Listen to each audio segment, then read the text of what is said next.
Hello and welcome to whole Pakistan. अस्सलाम वालेकुम। उम्मीद है आप सब लोग ठीक होगे, क्योंकि मुल्क के हालात तो ठीक नहीं है, काफ़ी टफ सूरत हाल है और काफ़ी दिन से आपसे इंटरेक्शन भी नहीं हो सका। तो जैसे हमारे चैनल का एक एम था कि हम आप लोगों के लिए एक अवेयरनेस प्लान लेके आते हैं, कोई ना कोई ऐसी चीज़ लेके आते हैं जो आपके लिए हेल्पफुल हो। तो लोग एफएससी करते हैं, एफएससी करने के बाद कुछ लोग चले जाते हैं एमबीबीएस में, कुछ लोग फार्म डी में, कुछ फिजियोथेरेपी में। तो कुछ अभी काफ़ी चीज़ ऐसी हिडन है जो आम लोगों को नहीं पता कि उन्होंने एफएससी के बाद क्या करना है। तो उसी हिसाब से आज हम एक ऐसी डिग्री का, एक ऐसे डॉक्टर से मुलाकात करवाते हैं आपकी, जो आफ्टर एफएससी डिग्री होती है, जिसके बाद आप एक अच्छी अर्निंग कर सकते हैं। मैं बात कर रहा हूँ एमआईडी की या एमआईटी की, सेम डिग्री है जो कि आफ्टर एफएससी हो रही है और 5 ईयर डिग्री है ये। तो आज मिलवाते हैं आपको डॉक्टर अली हसन से, जिन्होंने एमआईडी किया हुआ है और वो सर्व कर रहे हैं डोंगे के अंदर। अच्छा डॉक्टर साहब कैसे हैं, ठीक ठाक है? अल्लाह का शुक्र है। सर थोड़ा बताइए कि ये एमआईडी के बारे में, कि एमआईडी क्या है, आम लोगों को नहीं पता। Thank you very much Kashif भाई।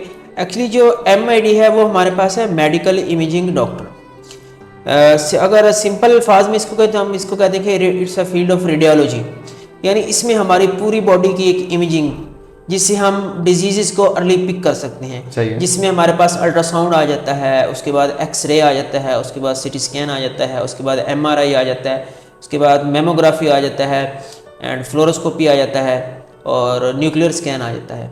सही है। तो ये पूरी हमारी बॉडी से रिलेटेड कोई भी सपोज डिजीज़ है तो उसको पिक करने के लिए जो अर्ली इन्वेस्टिगेशंस हम लेते हैं, जिस तरह लैब्स की इन्वेस्टिगेशन है, उसके साथ साथ हम सबसे पहले जो है वो रेडियोलॉजी में जो है बेसिक इन्वेस्टिगेशन वो अल्ट्रासाउंड लेते हैं। सही। तो अली भाई ये बताइए कि कौन कौन से इंस्टीट्यूट जो पंजाब के अंदर ही करवा रहे डिग्री?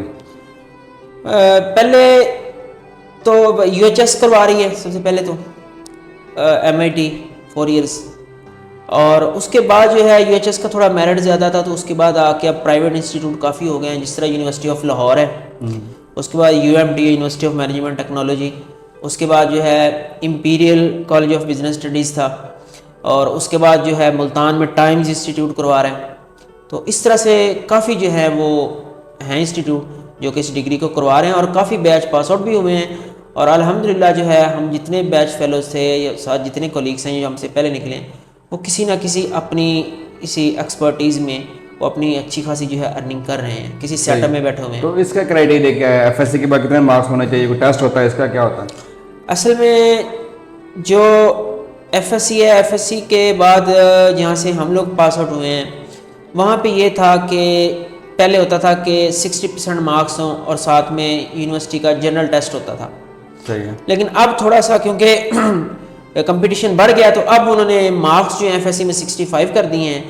तो टेस्ट के लिए ये है कि वो बच्चे ने एमकैट दिया हो या ना भी दिया हो, लेकिन अगर एफएससी में मार्क्स 65% हैं तो उसको टेस्ट देने की यूनिवर्सिटी की ज़रूरत नहीं है। नहीं तो यूनिवर्सिटी अपना टेस्ट नहीं ले रही होती? जी, यूनिवर्सिटी अपना टेस्ट ही लेती है, जीएटी का ले लेती है, जनरल एप्टीट्यूड टेस्ट या सिंपल ले लेती है। अगर 65 से कम में मार्क्स तो फिर यूनिवर्सिटी का टेस्ट पास करना लाजमी है। तो आपने कौन सी यूनिवर्सिटी से की है डिग्री? मैंने यूएमटी से की। यूएमटी से की है, मतलब ये प्राइवेट यूनिवर्सिटी है? जी, प्राइवेट। तो इसके जो एनुअली चार्जेज हैं, जी जी, तो जो जब आपने की तब कितने थे, आज के कितने हैं?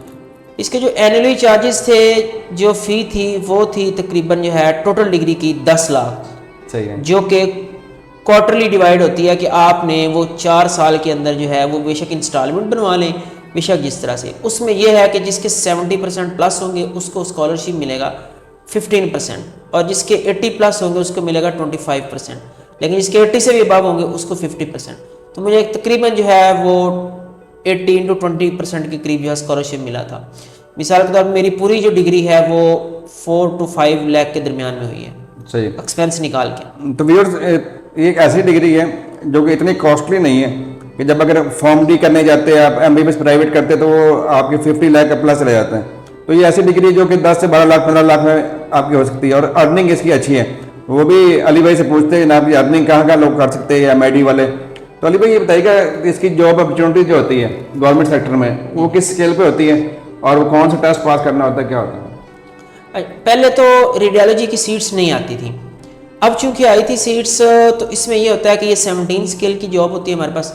रेडियोग्राफी एंड इमेजिंग टेक्नोलॉजी की हमारे पास टाइटल से जॉब आती है BS 17 स्केल से।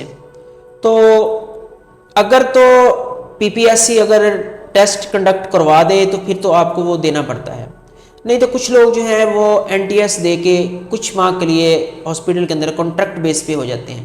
लेकिन चूंकि कॉन्ट्रैक्ट बेस के बाद डेफिनेटली कॉन्ट्रैक्ट बेस ही पहले होता है, उसके बाद आहिस्ता आहिस्ता परमानेंट हो जाता है। इसके अलावा सबसे जो बेस्ट अपॉर्चुनिटी वो ये है कि कोई बंदा जो है वो एमआर या सीटी अफोर्ड नहीं कर सकता अपने लगाना, वो यूएस मशीन जो है, यूएसजी मशीन जो है, कोई भी यूएसजी मशीन अल्ट्रासाउंड की सिंपल जो 1.5-2 लाख से स्टार्ट होती है, वो लेके किसी भी अच्छे सेटअप में, प्राइवेट सेटअप में जो कि हेल्थ केयर कमीशन से रजिस्टर्ड हो, वो उसमें बैठ के अपना जो है अर्निंग कमा सकता है अच्छी खासी।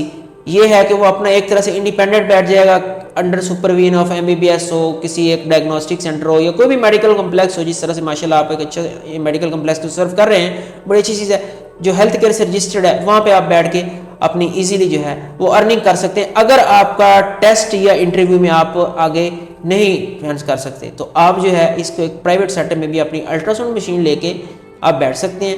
आप उनको डेली बेसिस पे उनका 30% दें या मंथली बेसिस पे दें, वो आपका उनमें डिसाइड हो जाता है। मोस्टली जो हमारा चलता है वो 60-40% होता है कि 60% जिसने डिग्री की है जो बैठा है डॉक्टर वो लेगा, और 40% वो जिस बैठा हुआ है कम्प्लेक्स में वो लेंगे या 30% लेंगे। अच्छा अली भाई, इसमें ये भी पूछना था कि इसके जैसे हम अच्छी चीज़ें बता रहे हैं कि जब डिग्री हम कर रहे होते हैं, जो आपके सीनियर होते हैं या इर्द गिर्द के लोग होते हैं वो डरा रहे होते हैं डिग्री के बारे में, तो ऐसी कौन डिफिकल्टीज आपको फेस करनी पड़ी ड्यूरिंग डिग्री और डिग्री के बाद? असल में ड्यूरिंग डिग्री जो है वो एक चीज़ ये होती है कि जब आप बेसिक सब्जेक्ट पढ़ रहे होते हैं और अचानक आपके ऊपर जो है मेजर सब्जेक्ट्स आ जाते हैं, जिस तरह मेडिसिन में आ जाता है, उसके बाद फार्माकोलॉजी आ जाता है, पैथोलॉजी आ जाता है, जनरल अल्ट्रासोनोग्राफी आ जाता है, मस्कुलोस्केलेटल अल्ट्रासोनोग्राफी आ जाता है, न्यूक्लियर मेडिसिन आ जाता है, एमआरआई आ जाता है, एकोकार्डियोग्राफी का दिया जाता है। तो ये और आफ्टर डिग्री ये होता है कि थोड़ा बहुत जो है ना इंसान को, मतलब कि जिस तरह से लोगों को देखते हैं कि ये अनएम्प्लॉयमेंट बहुत ज़्यादा है हमारे मुल्क में और अनएम्प्लॉय बहुत ज़्यादा फिर रहे हैं, तो वो जो है इस चीज़ को देख के थोड़ा गिल्ट फील और ख़ुद को डिग्रेड करता है कि शायद, लेकिन ऐसे बिल्कुल नहीं होता। दुनिया में लाखों लोग हैं कि जो अपना अच्छा कमा रहे हैं, ठीक है, और इसका सबसे बड़ा फ़ायदा यह है कि आप अगर किसी ने फॉरेन कंट्री में जाना है तो उसके लिए तो ये लाखों में वो इंसान चला जाता है। जिस तरह आप यूके में चले जाएं, आप ऑस्ट्रेलिया में चले जाएं, तो वहाँ पे तो बहुत इसके बहुत और भी डबल है, यानी पाकिस्तान से भी डबल है। लेकिन ये इंसान चाहता है कि वो पाकिस्तान में रहे, वो अपना, अगर उसकी गवर्नमेंट नहीं भी होती तो उसको गिल्ट फील करने की बिल्कुल ज़रूरत नहीं है, डिग्रेड होने की, परेशान होने की बिल्कुल ज़रूरत नहीं है। वो अपनी सिंपल अल्ट्रासाउंड मशीन लेके, या अगर किसी कम्प्लेक्स में अल्ट्रासाउंड मशीन पड़ी है तो उनसे बात करके वो अपनी एक्सपर्टीज़ बता के वो डेली बेसिस पे वहाँ टाइम दे के अपना ईजिली कमा सकता है, अर्निंग कर सकता है। तो व्यूअर परेशान नहीं होना आपने एफएससी करके, आपके नंबर कम आए, आप कहते हैं ना जी फर्स्ट डिवीजन तो ले लें, आगे कहाँ जाएं, तो आपको वास्ट चीज़ें हम बताते रहते हैं, मल्टीपल चीज़ें बताते रहते हैं। देखो नंबर जितने भी आए वो एक तो आपकी मेहनत पे डिपेंड कर रहे होते हैं, उसके साथ साथ आपकी लक फैक्टर होता है। अल्लाह ताला ने जितना आपको नवाजना होता है, अल्लाह ताला हर चीज़ की एक तकसीम की है, तो हर बंदा एमबीबीएस कर जाए, हर बंदा फॉर्म डी कर जाए, ये ज़रूरी नहीं है। तो किसी न किसी फील्ड में जाना, जाके सर्व करना है। तो आप देखिए चैनल हमारा, देखिए डिफरेंट चीज़ें आपको बताते हैं हम, जैसे कि डिग्री एमआईडी आपके लिए लेके हम आए, तो ऐसे जितने लोग जिनके नंबर 60% से ऊपर है, 65 है, 70 है, उनका कहीं एडमिशन नहीं हो रहा और वो परेशान कि आप क्या करें, और जिन्होंने रिपीट भी कर लिया है, तो वो एक बहुत अच्छी डिग्री है जिसके बाद आप एक अच्छी अर्निंग कर सकते हैं। तो इसकी अर्निंग कोई कम नहीं है आपकी, जैसे उन्होंने बताया अली भाई ने कि आप 70 स्किल की जॉब भी आती रहती है। साथ साथ अब तो बहुत ज़्यादा कम्प्लेक्स हॉस्पिटल्स इवन के छोटे शहरों में जैसे हरुणाबाद में, चिश्तिया में, बाकी पेरिफेरीज में भी बन रहे हैं, तो वहाँ आप जाके बैठ सकते हैं, अपनी वर्किंग कर सकते हैं। अली भाई कोई एक सिंगल मैसेज देना चाहिए जो एफएससी कर रहे हैं स्टूडेंट उनके लिए? अच्छा, एफएससी मेरा एक मैसेज ये है कि सबसे पहले अपने आप को काम डाउन रखें, रिलैक्स रखें। जब आप एफएससी कर लें उसके बाद आप थोड़ा सा मेंटली रिलैक्स होकर ये सोचें कि आप जो है अपने इर्द गिर्द या अपने सिटीज़ के अंदर कौन सी ऐसी फील्ड्स में डेफिशिएंसीज हैं। जिस तरह डॉक्टर साहब ने ये बात की है, बहुत अच्छी बात की है कि हम ऐसे इर्द गिर्द की जगह में देखें कि यार यहाँ पे ये हमारे हेल्थ के शोबे का कि बहुत जो है ना इस तरफ डेफिशिएंसी है, और हम उस चीज़ को लेके हैं। क्योंकि रेडियोलॉजी की डिग्री पहले लोग बहुत कम करते थे, इतने होता था, उसके बाद लोगों में थोड़ी अवेयरनेस आई, उसके बाद किसी दौर में कुछ लोगों को गज़ा के डॉक्टर नहीं होते थे, अब उस चीज़ की भी अवेयरनेस आ गई, फिजियोथेरेपिस्ट की भी आ गई। तो यानी इंसान को मेंटली रिलैक्स होकर ये सोचना है कि मैं जिस जगह पे रह रहा हूँ उसके और इर्द गिर्द के लोगों को मैंने जो है फैसिलिटीज़ देनी है कि वहाँ पे मैं ऐसी डिग्री करके बैठूँ कि जो लोगों को आगे सफ़र ना करना पड़े मुल्तान, बहावलपुर, लाहौर। क्योंकि डेफिनेटली एक पेशेंट है वो लाहौर, मुल्तान, बहावलपुर जाते हुए सीरियस कंडीशन में वो इतना सफ़र नहीं कर सकता। 4 आवर्स 5 आवर्स तक कोई पता नहीं है ज़िंदगी का, वो काम भी ख़त्म हो जाए। तो सबसे पहले अपने आप को मेंटली रिलैक्स रखें। एफएससी का जब रिजल्ट आ जाए उसके बाद आप खुद फैसला करें कि मेरा जो है यहाँ पे किस एरिया में किस चीज़ की डेफिशिएंसी है, उसके मुताबिक अकॉर्डिंग जो है आप अपनी फील्ड चूज़ करके अपने एरिया को सर्व करें। और ये ह्यूमैनिटी फैक्टर, लोगों को सर्व करने का फैक्टर है। देखिए आपके अमलों का दारोमदार नीयत पे होता है। नीयत हमेशा अच्छी रखें, लोगों को सर्व करने की रखें कि हमने लोगों को सर्व करना है, तो अल्लाह ताला इंशाल्लाह खुद बरकत डाल देता है उसमें और बहुत सारी चीज़ें सीधी आती हैं। देखिए हर बंदे ने खाना है, खा के सोना है, कोई भूखा नहीं मरता, लेकिन जब आपकी नीयत अच्छी होगी इंशाल्लाह आपको फल अच्छा मिलेगा। तो आप देखते रहे डॉक्टर काशिफ अली लाइफ पर यूट्यूब चैनल। इंशाल्लाह मजीद किसी और डॉक्टर से किसी और डिग्री के बारे में कोई और चीज़ आपको दिखाएंगे। तब तक के लिए जज़ाकल्लाह।